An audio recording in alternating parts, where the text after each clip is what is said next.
In set 7 for TFT, items are not used the same way. Now, they're mostly the same and there are a few minor changes, however, because of the set's new champions and traits, it completely changes how we should be viewing the items as well as slamming them at different stages. In this video, I'll show you the major item difference, and if I don't mention a certain item, just assume that it was roughly the same as how it was in set 6.5.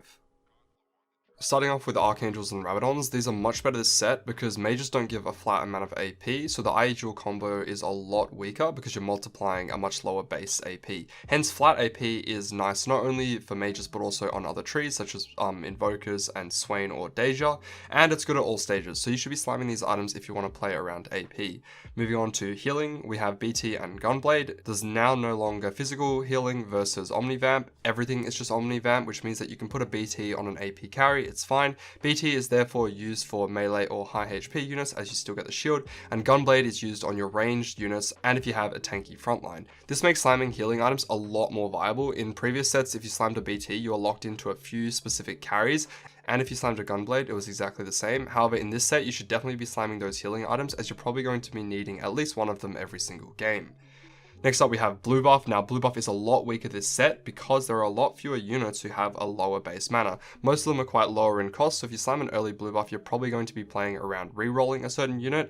As you move into the higher cost units, most of them have a higher mana average, so this means that you're going to be wanting a Shojin over your Blue Buff, and even certain units such as the Invokers as Anivia, or even if you're playing Mage ASOL, you probably don't even want a Shojin anyway, as they can get away with just having damage items because Evoker gives them enough mana anyway. Therefore, Blue Buff's pretty much a bad slam unless you know you're playing a specific reroll comp. Bramblevest is a lot weaker this set. This is because crit is weaker in general, as less people are going to be building IE dual gauntlet and less people are going to be building IE on its own when it comes to the AD tree. It's a decent way to get rid of too many chains, and there's no Vanguard 3 or 4 cost, but I wouldn't chase it, nor would I start chain in this set. Next up we have Chalice, which is slightly more flexible because it's actually good on mages, as in previous sets it wasn't good on Arcanists because you already had enough flat AP, but in this set it's pretty decent as it's good on all of the AP flex trees. With DB, it is much better this set. I often greed for it over IE because again, like I said before, crit is pretty bad this set, and also not many traits give AD, and those that do give a little bit too much, so you don't really need the extra IE, you'd rather get defensive, or in Olaf's case, maybe a Runaan's Hurricane. So in this set, Deathblade is a much better slam. With Declaw, this is great because Declaw's changed a little bit to give regen on HP, as well as the fact that it increases these stats when you add it to a dragon, so most of the time you're going to be playing around a dragon, so an early Declaw slam is fine. It's also really good if you have a pretty AP heavy lobby. However, you should be scouting, and I wouldn't recommend starting Cloak unless you play around BT QSS comps, otherwise it's a little bit risky as you might find yourself in an AD lobby not really wanting to slam Declaw. Gargoyles is a pretty good slam because again, there's no Vanguard 3 or 4 cost, so having the extra defensive stats on your frontline bruisers or dragons can be very helpful in a lot of situations. I didn't really slam Gargoyles too much in the previous sets, but in this set I think it's a pretty decent slam. Giant Slayer is a terrible slam early or mid game this set because the threshold got a lot higher. This is mainly because the item is targeted around taking out dragons.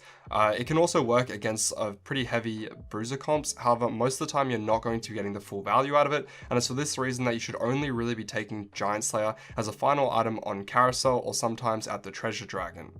Rageblade this set is really good because it scales super well with scaling units such as Elise, Olaf, Siphon, Corki, Zaya, and a couple of other units. It's a great slam, however you do need the AD to back it up, so if you just have a Rageblade and you don't find yourself getting any other supporting items, then it can be a little lackluster. However, I definitely find that it's best in slot in a lot more units this set than it was last set.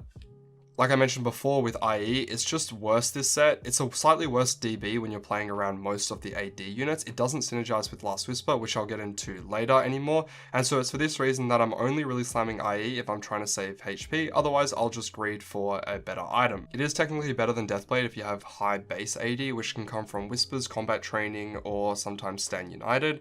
However, most of the time when you have this high base AD, you don't actually need any more damage. For example, Elise would rather have defensive options such as QSS or Titans, and Olaf's in a similar spot and would rather Runaan's than IE most of the time anyway. And it's for this reason that I've definitely changed my opinion on IE and I'm slamming it a lot less this set. Of course, Dual Gauntlet's pretty similar to IE. Like I already mentioned before, mages are not the same as Arcanists, so you don't really want Dual Gauntlet in any case scenario. Unless you have a lot of Chalices, then Dual Gauntlet can be high value, or if you're getting AP some other way, but most of the time you're not going to be slamming Dual Gauntlet as it just doesn't fit best in slot in many units this set.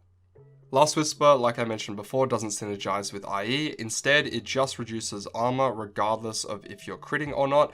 All you need to do is just put this on a supporting unit that's at the backline and they can lower armor. However, in this set, you would much rather just have Twitch, Alawi, or Whispers units which lower the armor anyway, rather than wasting an entire 2 item components.